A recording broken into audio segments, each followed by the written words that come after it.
Pula Eksperimen Fisika 2. Di sini kami akan membantu kalian untuk praktikum eksperimen fisika yang berjudul Resonansi Spin Elektron.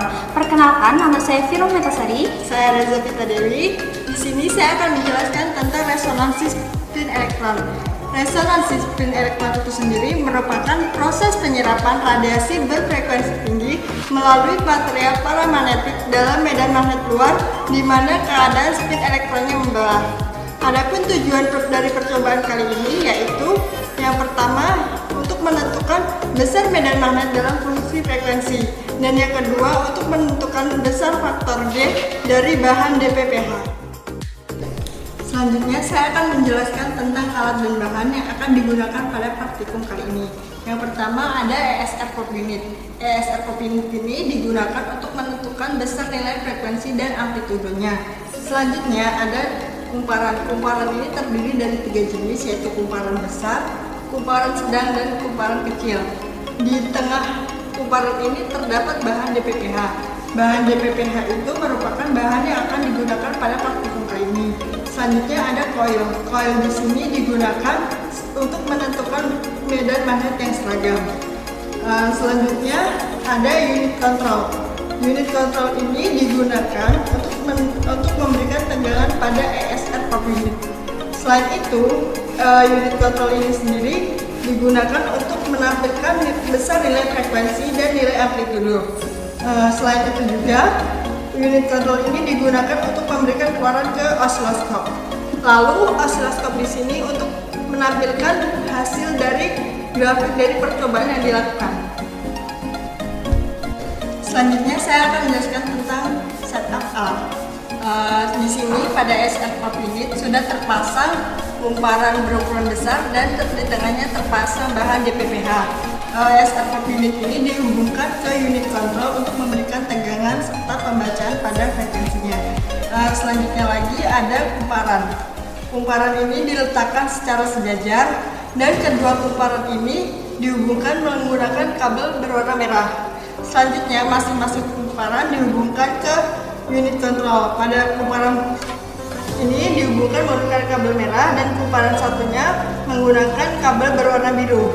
Setelah itu, dari unit control dihubungkan ke osiloskop. Untuk sinyal ESR-nya dihubungkan ke channel nomor 2 dan sinyal B-nya dihubungkan ke channel yang pertama. Oke, selanjutnya setelah kita melakukan setup alat, kita akan memulai langkah percobaan. Sebelumnya, kita harus memastikan terlebih dahulu bahwa masing-masing alat sudah terhubung kepada sumber tegangan. Kemudian kita hidupkan unit control. Di sini ada tombol power. Setelah kita hidupkan unit control, jangan lupa menghidupkan osiloskop. Di sini ada tombol powernya. Dan yang terakhir kita hidupkan RF unit. Di sini ada tombolnya juga untuk menghidupkan atau tombol switchnya. Setelah itu kita dapat melihat sinyal yang terdapat pada osiloskop sampai sinyalnya berbentuk seperti ini. Bagaimana cara mengaturnya? Kita bisa mengaturnya di sini, memperbesar maupun memperkecil gelombang atau sinyal gelombangnya. Setelah kita memperbesar atau memperkecil sinyal gelombang, kita akan memasukkan nilai frekuensi melalui RF unit ini. Frekuensi yang kita masukkan untuk coil big atau coil besar, kita masukkan frekuensi 13 sampai 30 MHz. Kemudian untuk coil yang sedang, kita masukkan frekuensi 30 sampai 75 MHz. Dan yang terakhir, untuk coil yang kecil, kita masukkan frekuensi 75 sampai 135 MHz. Pada setiap pengukuran coil, kita ambil 5 pengukuran, yaitu di rentang tersebut terserah basing kita mengambil pada frekuensi berapa. Yang penting rentangnya ada di rentang 13 sampai 30 untuk yang big, medium 30 sampai 75, dan yang terakhir yang small 75 sampai 135. Setelah itu, kita akan melihat bentuk dari ISR-nya. Di sini kita dapat menekan tombol display. Kemudian kita ganti ke bentuk ini. Kalau misalnya yang terdapat pada osiloskop belum berbentuk V seperti ini, kita dapat mengaturnya di unit kontrol. Bisa kita geser. Nah, ini kan line ini sudah berbentuk V. Kita stop di sini.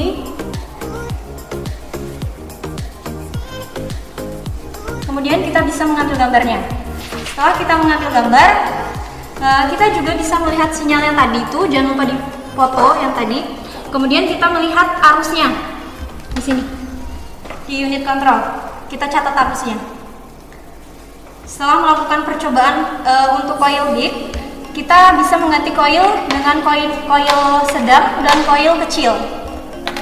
Bagaimana caranya? Yaitu pertama kita matikan dulu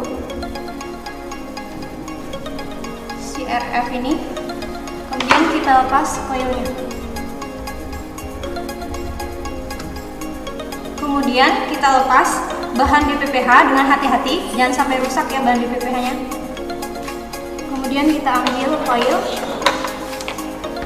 kita pasang bahan BPPH. Dan terakhir kita pasangkan lagi kepada RF unit, ESR unit. Kemudian kita hidupkan.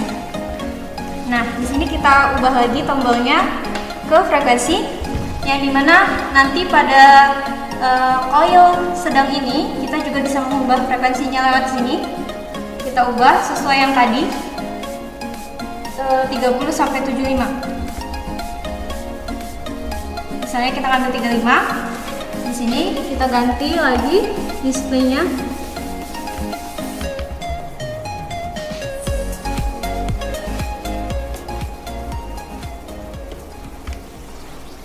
Kita lihat lagi gelombangnya, kemudian kita foto. Setelah kita foto, kita lihat lagi bentuk dari ISR-nya. Sampai kita atur sampai membentuk huruf V. Setelah percobaan selesai, kita dapat mematikan alat. Yang pertama kita matikan dulu unit ISR-nya. Kemudian kita matikan osiloskop. Kemudian kita bisa mematikan sumber tegangan atau unit kontrolnya. Terakhir kita dapat mencabut adaptor dari sumber tegangan. Selanjutnya saya akan menjelaskan tentang perhitungan. Dari nilai frekuensi dan arus yang didapatkan dimasukkan ke dalam tabel.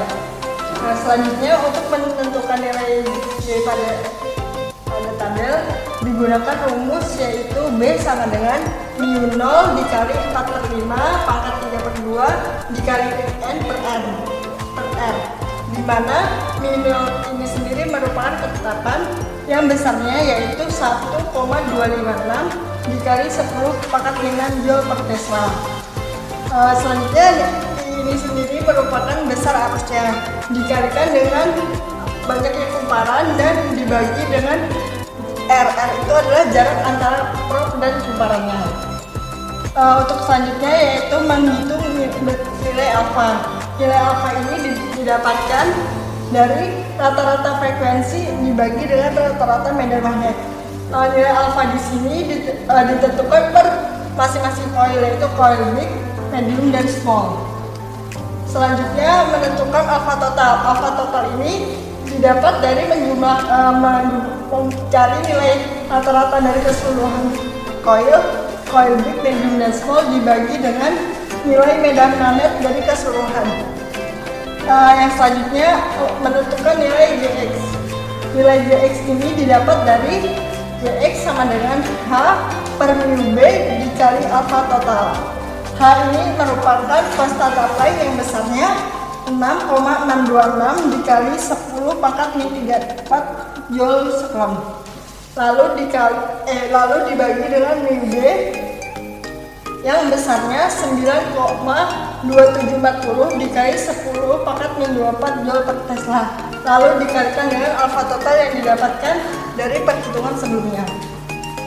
Untuk selanjutnya ada grafik. Grafik di sini merupakan grafik hubungan dari besar frekuensi dan medan magnetnya. Frekuensi ini jadi grafiknya ini dari total frekuensinya dihubungkan dengan semua besar medan magnetnya. Selanjutnya ada analisis. Hal yang perlu dianalisis yang pertama, jelaskan mengenai apa itu bahan BPPH, spin elektron, dan aplikasi dari ESR. Selanjutnya, jelaskan alat percobaan. Yang ketiga, analisis grafik dari grafik yang didapat. Keempat, jelaskan mengenai besar nilai B atau medan magnet, alfa, dan nilai G atau faktor Lande. Selanjutnya, bandingkan nilai Gx yang didapat dari perhitungan dan G secara teori.